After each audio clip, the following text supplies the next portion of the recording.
So this video is a recording that has the vocabulary words that we will be using for Tom Sawyer, particularly the literary terms to know, so the kind of stuff we'll be doing and looking at as we're reading this novel.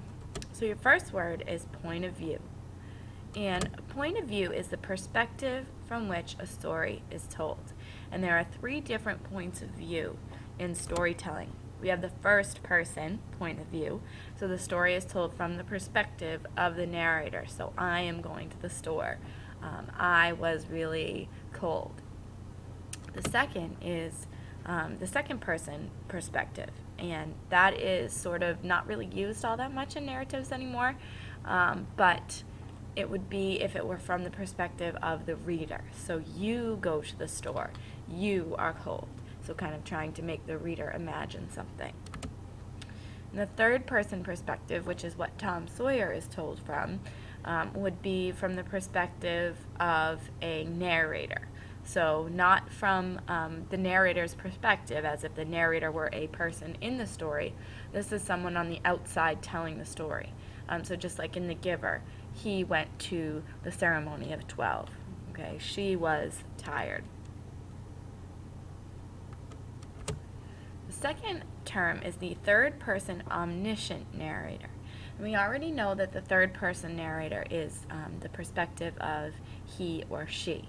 So an omniscient narrator is going to be a narrator who knows everything about each character in a story. So this third person omniscient narrator knows everything about each character.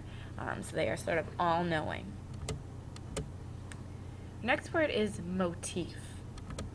And a motif is an image, idea, or object that repeats throughout the story. So it's not really like a theme. A theme is like a lesson we are supposed to learn from the story. A motif would be something that shows up over and over and over again. So for example, a motif in Tom Sawyer is going to be adventure.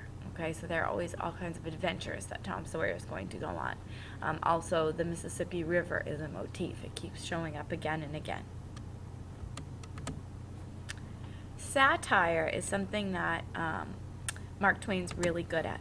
It's the use of humor to make fun of someone or something. So a lot of times we would consider a political cartoon satire, so making fun of a political figure. Or sometimes on TV shows they will do like skits that spoof things that are happening in our world today, and that would be satire. Irony is the opposite of what's expected. So if we say something's ironic, it's the opposite of what we would expect. Okay? So for example, an example of irony would be if the one day you didn't bring an umbrella in your car, it rained out. Okay? That's the opposite of what's expected. You'd say that's ironic. Conflict is the clash of opposing forces, and there are 5 types of conflict that we look at in literature. Character versus self, character versus character, character versus society, character versus nature, and character versus fate or destiny. So in every narrative we see a character facing some type of conflict that falls into one of these 5 categories.